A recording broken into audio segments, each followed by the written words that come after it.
The Pod Network Entertainment. Alam mo yun, naglalaro ka sa apoy pagka bibili ka ng, katulad ng ginawa ko, bumili ako ng gitara, binayaran ko full price, hinintay ko yung delivery, dumating naman. Diba? Dapat talagang meet up or ewan ko, sa tabi ng pulis, magdala kayo ng tsako, magdala kayo ng espada. Meron kayong katiwala. Meron kami sa pamilya katiwala na rider na kilala na namin at may tiwala. Pwedeng yun yung ginamit ko. Pero syempre, yun nga yung social engineering na mura to. Grab this camera now kasi baka may ibang bumili.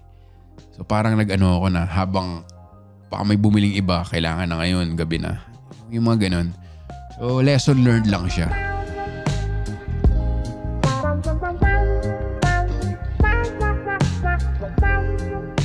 Welcome to Intellectual Wall with Victor Anastasio. Isa na namang solo episode. Napaka-juicy ng kwento ko ngayong episode na to dahil na-scam ako ng 20,000 pesos.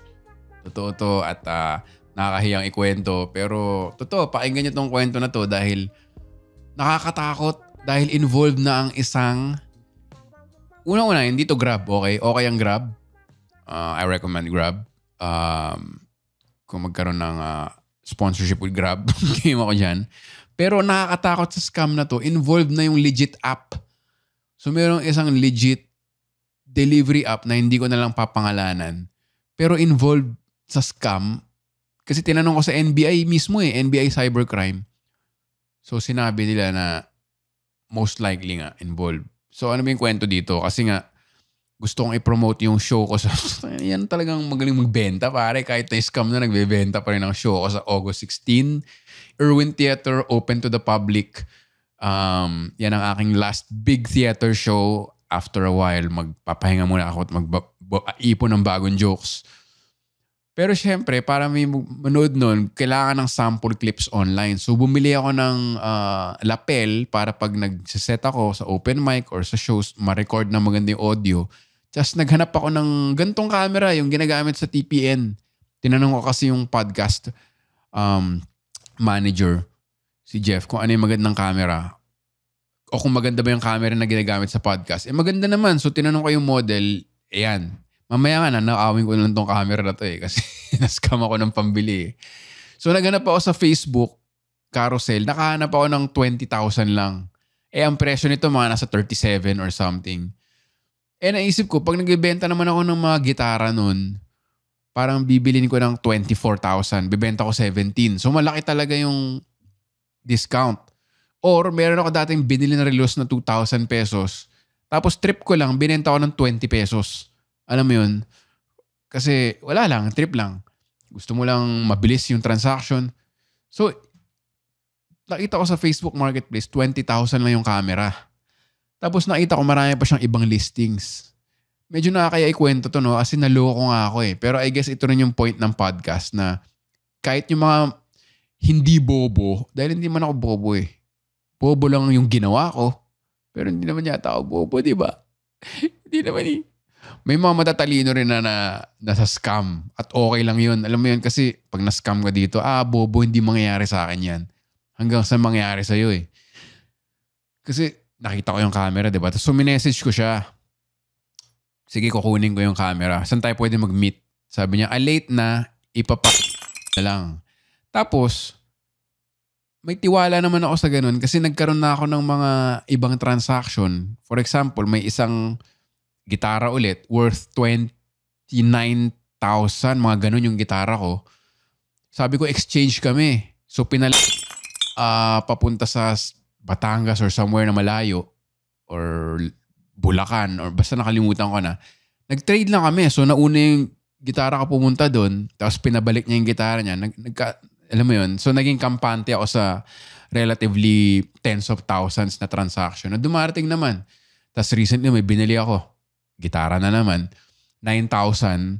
So, nagbayad na ako ng full. Tapos, shinip niya sa akin. Dumating. So, parang nagkaroon ako ng ganung kampante na parang, okay, 20,000. Para sure, 10,000 ibibigay ko pagka nakita ko na, sabi niya, sige, yung delivery app na to, ikaw mag-book. Ako yung magbubook ng delivery app. Tapos pag dumating na doon, i-video call niya ako para ipakita yung camera. Tapos, babayad ako ng 10K. Tapos pag dineliver niya yung camera sa akin, babayad ako ng 10K. Ang tawag daw dito, sabi ng NBI agent ng cybercrime ay social engineering. So talagang inisip na nila lahat. Scammer talaga na kung ano yung iisipin mong safe sa online transaction, yun yung gagawin nila. So unang ginawa niya sa akin, kasi nung report ko sa floor nila, ito po yung nangyari, may delivery app. Tapos familiar yan, may nag-report na yan. So baka mabiktima rin kayo eh. Alam mo yun, or may mabiktima kayong kakilala. Ang binook ko ngang delivery app, legit yung app eh. So legit yung app. Tapos, tinanong niya muna sa akin na parang, totoo ba yan sir? Baka natatakot ako na baka scammer ka. So parang, ginagaslight ako. So parang ako, hindi ako, hindi ako scammer. So parang nag-video call kami. Yung marami ring warning sign eh. Yung unang red flag, ayaw niyang pakita ng muka. Kasi nung nag-video call na raw, nawala ng signal or something. Pero pinakita niya yung camera live. Ito po yung camera, malinis pa, barely nagamit. Tapos ang isang bumili sa akin, bumili ng parang Switch yata, Nintendo Switch type. So parang may ganun siyang social engineering. So nakuha niya na yung onting tiwala ko. Sige. Tapos pagdating doon ng binook kong driver sa delivery app, video call niya na nandun naka-uniform ng delivery app at video niya yung camera. Ito po tapos sinabi niya pa dun sa driver, alagaan mo to kasi hindi rin mura to eh. Dapat dumating to kay sir ng maayos. 'Di ba? So, may ganun ding social engineering nga na nagle-level up na yung mga scammer na kung ano yung isipin mong safeguard, uunahan ka na. Ano ba dapat bago ito makipag-transact, gusto niya mag-video call. Gusto niya makita yung item. Gusto niya half muna and then pag dumating sa kanya half. So parang inisip na nila step by step. Malupit na social engineering na yung ginagamit. Tapos nakita ko na nagbayad na ako ng 10K. Kasi nakita ko na yung item. Nandun yung driver. Sa legit na app ko binook. Alam mo yun, nakita ko sa map. Nandun siya sa location. So, safe na, di ba? More or less. So, nagbayad na ako ng 10K. Tapos, yun na, doon na nagsimula yung tumawag yung driver ng app, ng delivery app. Pero hindi ko na counter-check kung yun ba yung phone niya dun sa app. Basta tumawag siya sa akin. Tapos, naku sir, lubog pala sa utang to, nagagalit yung asawa. Tapos, may maririnig ka sa background na, tangina mo. Pero parang magdududa ka na, boses lalaki yata to eh. O, basta may ganun. Pero nga, since emotional ka na, since naiinis ka na parang bakit ayaw pandalin dito, bibigyan mo na ng, alam mo yun, baka nga babae yun, na boses lalaki lang. O baka asawa niya talaga. Yun yung kwento ng delivery app driver na sabi niya, sir, baon pala sa utang to. So iisipin mo, okay, hindi to scam. Baon lang sa utang yung guy, sugarol, tapos nalaman niyang nagbenta uli ng gamit na mura, so nagagalit yung asawa. So ayaw daw paalisin yung delivery app driver or ayaw ibigay yung camera. So parang maiinis ka na nagbayad na ako eh. Bakit ka basta dalhin mo lang yung camera sa akin, bakit ka na i-involve sa away mag-asawa? Kasi po hinaharangan ako ng asawa, ganyan. Ganun, basta ganun nangyari. Tapos tumawag yung seller ng camera na, naku sir, hindi kasi mapapayag yung asawa ko na umalis tong camera na hindi bayaran ng full eh kasi ayaw maniwala. Tapos parang ikaw, yun yung usapan natin eh. So parang na-emotional ka na rin na ano ka na nagbayad na ako sa'yo, yun yung usapan. Tapos nandyan na yung driver ng legit delivery app, but ayaw mo pang umalis? Ba't ayaw nyo pandalin yung camera dito? Tapos pagdating dito, babayaran kita, sure, hindi ako scammer. Tapos parang sabi na nga, scammer ka eh. Kasi parang alam mo na eh, 50-50. Diba? Sabi na, scammer ka eh. Sabi niya, nako sir, cyber libel yan, mga ganun-ganun. Hindi sir. Tapos yung delivery driver din, sinasabi na, iiwan ko na lang to sir. Ano ako ngayon na parang mawawalan ka ng 10K for sure. Kasi diba, akala mo legit. Pero iiwan ng delivery app driver yung item, tapos ika-cancel niya lang yung order. So, wala na akong 10K. Or, iti-take ko yung risk na magbabayad ako ng 10K. Baka nga, maayos yung delivery app driver na nagsasabi rin ng totoo. Kasi binook ko siya talaga sa legit na app. Wala namang way na alam ko na i-intercept yun ng scammer o na scammer yung kumuha sa delivery app. So, inisip ko, parang innocent bystander din itong delivery app driver. Diba? Kasi sa legit app ko binook eh. Tapos, yun na, sinabi na, Sir, nagtatrabaho lang ako ng maayos, iiwan ko na, tapos parang okay, wala na akong 10K or maniniwala ako sa kanya na kahit scammer yung lalaki, yung seller, siya hindi. Alam mo yun? So parang baka, in short, sinabi ko, sige, babayad na akong 10K. Nagbayad ako ng 10K, 20K total. Tapos, yun na, nang tumatawag ako sa delivery app driver at sa seller, blinak niya ako. Tapos sa Facebook din, blinak na ako sa Messenger. Tapos tinatawagan ko yung delivery app driver, hindi na sumasagot. So parang okay, scam to. Pero na-scam nga ako ng 20K. Pero ang hindi ko magets, tinatawagan ko yung delivery app driver na gustong-gusto ko ng pangalanan yung kumpanya. Pero alam mo yun, baka may legal repercussions. Hindi sumasagot. Tapos nakita mo yung kotse niya the whole time, siguro 30 minutes kami nag-aaway, nag-hagil. Nandun lang siya dun sa location. So, sinabi rin nung seller, kung ayaw mo sir, puntahan mo dito. Eh kung pumunta ako dun, baka naman nag-pin lang sila ng random location. Na pagdating ko dun, wala sila dun. Kasi nag-pin lang sila ng kung ano-ano. So yung delivery app driver, nakita ko, palayo na siya ng palayo dun sa seller ko, no? Tapos hindi niya sinasagot yung tawag ko sa delivery app. Tapos lumayo na siya. So isipin nyo, di ba? Kung innocent bystander yon or may dumating na ibang delivery app driver, kunwari, para picturean, bakit yung binook ko, nandun lang sa place na yon the whole time at hindi man lang tumawag sa akin na, Sir, bakit wala pa yung item? Or saan ba dito? Di ba usually ganun yun eh. Saan ba yung item? Saan na yung... Pero siya, parang nag-chat lang siya na wala pa rin akong kausap, sir. Or wala pa rin, hindi pa rin dumarating. Para lang makover yung tracks niya. Na ito, nag-message ako na wala pang dumarating. Pero 30 minutes, hindi mo na siya tumawag sa akin eh. Kung yung delivery app driver na binidyo nga, parang pinsan niya lang na naka-costume na scammer. So, yung nabook ko na delivery app driver, siya talaga yung nasa video. At kasabot nga. And nag-dinner ako sa kasama ng isang komedyante. And sinabi niya nga na, last year pa yung scam na yan. So, ibig sabihin, yung legit na delivery app na yun, nahahack ng mga scammer. Di ba nakakatakot po siya? And then, nung pumunta ako sa NBI, sabi, yung app na yan mismo, yung kumpanya yan, may nag-book dyan at lipat bahay. So, lilipat sila ng bahay, nag-book sila ng panglipat bahay sa app na yon. So, linagay nila lahat ng gamit doon. At nung umalis yung truck, hindi na nila na-contact. Butya, ninakaw lahat ng gamit nila sa bahay. Sa delivery app na legit.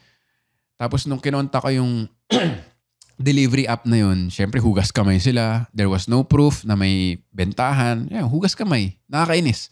Tapos sinabi nila, itong driver na to na binook mo was already flagged for suspicious activity.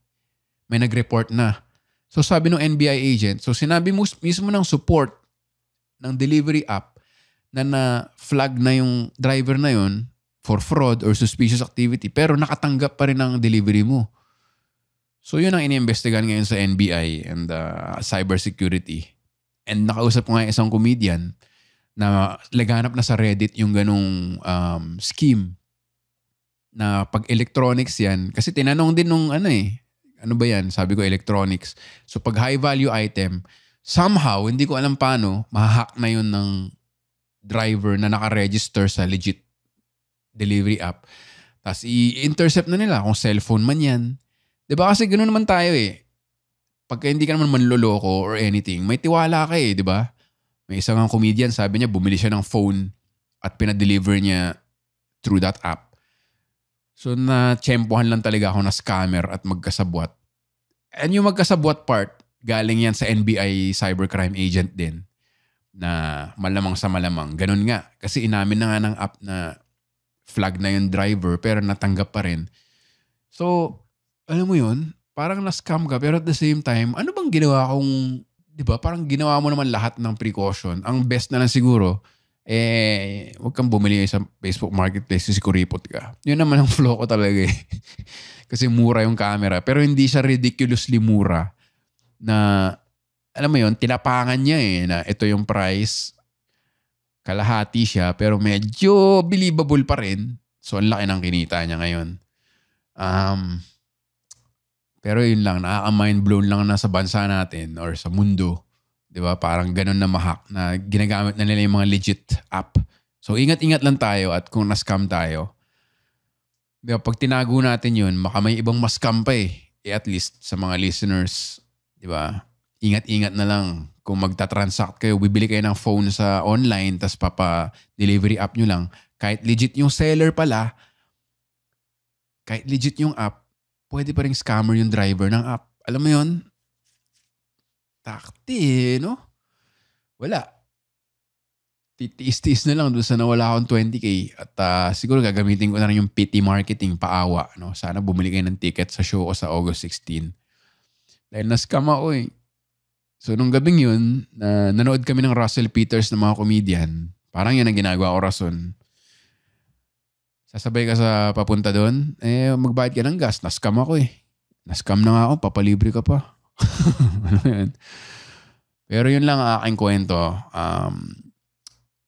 Matagal ko nang, alam mo yun, naglalaro ka sa apoy eh. Pagka bibili ka ng, katulad ng ginawa ko, bumili ako ng gitara, binayaran ko full price, hinintay ko yung delivery, dumating naman. Di ba? Dapat talaga meet up or ewan ko, sa tabi ng pulis. Magdala kayo ng tsako. Magdala kayo ng espada. Meron kayong katiwala. Meron kami sa pamilya katiwala na rider na kilala na namin at may tiwala. Pwedeng yun yung ginamit ko. Pero syempre, yun nga yung social engineering na mura to. Grab this camera now kasi baka may ibang bumili. So parang nag-ano ako na habang baka may bumiling iba, kailangan na ngayon, gabi na. Yung mga ganun. So lesson learned lang siya. Kumbaga pagka nagkakaroon ako ng mga ganitong pagkakamali sa buhay, minsan nagbigay na ako ng ano pa ba? Na-scam na rin ako sa text dati yung hindi ko lang iniisip. Kasi nga, yung mga scammer, dadaanin nila sa pagkabait mo na parang, bago pa lang maging laganap yung scam na to, parang nagbabasa lang ako sa condo nun. Parang, mali yung pakibalik naman yung 500 ko dito sa 2. So, sige, binalik ko yung 500. Tapos parang, teka, di ba auto-load yun? Na-scam akong 500. So, alam mo yun, pagka walang nagsasalita, nagiging hush-hush sa. Parang umaasa rin yung mga scammer at masasamang loob sa ganun eh. Hindi tayo mahuhuli niya kasi wala namang magkukwento na mahihiya sila eh. Kwento ko. So, kwento sa Reddit. Di ba? Parang ilaganap yung ganun. So, kung meron kayong high-value items, ito, kapag siniship ko tong intellectual wall sa JNT shipping. So, alam mo yun, safe. Di ba? Tapos mura lang. Usually 2 figures lang, 70 pesos, gano'n. So, message nyo ako sa Instagram or TikTok. Ay, wag sa TikTok. Hindi ko binabasa yun eh. Sa Instagram or Facebook. Kung bibili nga ng t-shirt, at least, di ba, legit at documented. Pero ito talagang, ano na to, wala binook mo sa legit na delivery app, tapos nakapasok yung masamang loob, may uniform pa. Wala, talo talaga tayo. Yung red flag nga doon ay ayaw niya magpakita ng muka, unang-una, tapos ayaw rin magpakita ng, hindi rin pinakita yung mukha ng, sinabi ko pa, edit na lang. Yun, ayaw pakita ng mukha ng delivery app guy. So yun yung mga red flag. Tapos nga yung boses niya yung asawa yun, tayo na mo! Parang alam kong boses lalaki at acting lang. Pero 50-50 Pero yun yung mga red flag na pag nakutuban nyo na scam, huwag na kayong magbayad siguro ng additional pera pa. Pero yun lang, medyo maikli lang yung episode, no? Anong oras ba ako nag-start? Mga 15 minutes. Pero yun lang, ano pa may mga transaction ko? Yan related yan nga sa pag masyadong mura yung item, pag sale, di ba? Ganun naman usually ka nasa scam. At ito kasing NBI, nalaman ko to sa comedians din na okay naman yung NBI at ang sabi lang nila, kaya matrace yung Facebook page Pero I guess depende sa level ng krimen, sa level ng kung gaano kalala, kung magkano. So I guess sa ganitong amount, parang hindi nila hahanapin yung Facebook owner kasi parang umamin din sila na may mga cases din talaga na dead end. Kasi nga ganun na kagaling yung mga scammer, mga hacker. Yung iba daw talagang parang yung mga troll farm pero scam farm. Makikita nyo sa TikTok mga Instagram na yung mga isang buong opisina na scammer. Sinascam nila yung mga iba pa matatanda, yung mga pension nila, yung mga alam mo yun, wala talagang konsensya So yeah, nakakainis pero iniisip ko na lang pag may mga ganito nangyayari sa akin. Tuition fee. Parang tuition fee. Yan kasi, gusto mo ng kuripot ka masyado, gusto mo ng mura, wala kang pasensya, inunahan ka ng inis, inunahan ka ng galit, inunahan ka ng pride, na ayaw mong maloko, so lalo kang naloko. Parang ano na lang siya, lesson learned. Yun. Legit na na-scam ako ng ganun ka. Hindi naman siya life-changing na amount na parang whole life savings. Hindi ka tulad nung na-scam ng delivery app na putya, imagine mo yun, maglilipat bahay ka tapos nag-book ka ng legit. Diba? So, masyado pa siyang sariwa sa akin ngayon para gawang ko ng joke.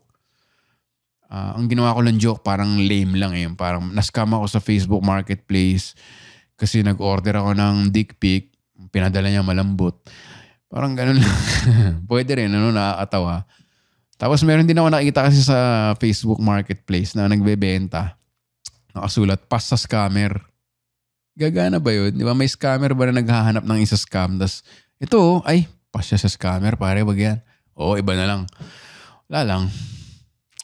Yun lang, medyo nakaka-drain ikwento yung episode na to kasi unang-una nakakahiya. Di ba? Tapos pangalawa, nawalan ako ng totoong pera. At pangatlo, wala pang balik yung NBI cybercrime kung ano ba yung ang huling reply nila. Parang nasendan na ho ba kayo ng case number. So, yun pa lang. Wala pang case na. Yan alam mo yun. Marami rin sigurong scammer. May nakatabi rin ako na scam naman sila ng lupa, mga pre-selling. Diba? Related sa Chinoy episode last week. Ang dami rin nasa scam din sa pre-selling. Kasi mayroon akong binasa or nabasa ko ba sa libro or real estate course na delikado talaga bumili ng pre-selling lalo na yung mga hindi kilalang developer, yung mga lote lang. May mga kakilala. Mura to kasi pre-selling. Dami ring nagugoyo dyan. So, advice lang. Bumili na lang kayo ng gawa na siguro. Alam mo yun? Kasi yung katabi ko, ganun nangyari. Or farming naman. Basta farming. Wala, ang dami talaga nasa scam. Lalo na third world tayo. Diba? Parang realidad siya na next time, alam ko na yung signs na isa-scam ako dito or na-scam na ako. Hindi ko na dadagdagan ng 50%. Diba? Sabi nga ng, speaking of Chinese-Filipino, pinanood ko rin sa ANC yung YouTube nila. Sabi, if your bank isn't making bad loans, then you're not making loans because bad loans are a part of banking. You know, it's part of business. So ganun lang iniisip ko. Okay, nice scam ako pero kung hindi ka na sa scam, edi hindi ka nang hindi ko alam. Pampalubag loob ko lang. Wala, risk siya Risk siya para sa inyo. Para sa inyo. Para maganda yung mapakita kong Instagram clips, stand-up comedy. Na-scam ako para sa inyo, guys. So, bumili na kayo ng ticket ko. Dahil ginawa ko to para sa inyo. Diba? May pagka-social engineering. Pwede rin pala akong scammer, gaslighting, Pero kung bumili kayo ng ticket ko for August 16, may show naman. Hindi naman yung pagpunta nyo dun. Kasi may joke ako dati sa mga high school friends ko. Bumili kami ng ticket sa Boracay. Tapos ang ganda sa pictures ng resort. Tapos pagdating namin dun, yung drain sa CR, butas lang. Alam mo yun? Natulog kami, nakahubad kami lahat. Para mga preso kasi walang aircon, tapos mahina electric fan. Tapos yung pader may butas. Alam mo yun? Sabi ko, alam mo, pag binalikan natin yung travel agency na nagbenta sa atin itong resort na to, pagbalik natin, Dunkin' Donut na. Tumakas na sila. Pero hindi naman ganun. Pag bumili kayo ng ticket ko at pumunta kayo doon, maganda yung show. Sulit. Maraming salamat sa pakikinig sa Intellectual Wall with Victor Anastasio. I-share nyo to sa mga kaibigan nyo na scam or kung na-scam kayo. Parang yung sexual harassment episode ko lang din to eh. Na nangyari siya sa akin and hindi siya maganda. Pero baka may ibang ma-comfort pag kwento ko to. At may mga ibang isa-scam o ihaharas pa lang na alam nyo na yung warning sign. Or kung nangyari sa inyo, alam nyo yung pupuntahan like sa akin. Sa Asiana City to sa Manila. NBI Cybercrime. Mga 1 hour yata ako nandun o 2 hours. Basta hindi naman ganun kalala. At saka mabait yung mga tao doon. Sana lang matrace nila yung driver sa delivery app na yun dahil yun ang kanilang next step daw. Ayun. Kung nangyari sa inyo, isipin nyo na lang tuition fee at matuto kayo at i-share nyo rin, palaganap nyo sa iba na bobo yung ginawa ko pero hindi ibig sabihin na bobo ka na entirely as a person. Alam mo yun, it just happens to the best of us, happens to the rest of us. Peace out. Maraming salamat sa pakikinig sa Intellectual Wall. Join the community sa Telegram, sa Facebook. I-click nyo lang yung link sa description ng episode na to. Nung linabas ko yung sexual harassment episode, may mga nag-message sa akin sa DM na parang salamat kasi nangyari rin sa akin yan. Alam mo yun. And karamihan ng audience ko male. So, di ba? Nangyari rin sa kanila or something which nakakalungkot. But then, alam mo yan, nabigyan sila siguro ng Mystery Loves Company na okay, hindi ako mahinang tao, hindi ako bobo, hindi ako tanga. Dahil nangyari sa akin to or ginawa sa akin to. Intellectual wala pa rin tayong lahat. Aww! Kita-kita tayo online, Telegram at Facebook. At sa next episodes ng podcast. At syempre, kita-kita tayo live. Peace out! Bili na kayong ticket habang early bird. Hanggang sa susunod na episode, huwag tayong magpa-scam. Peace out. Finish!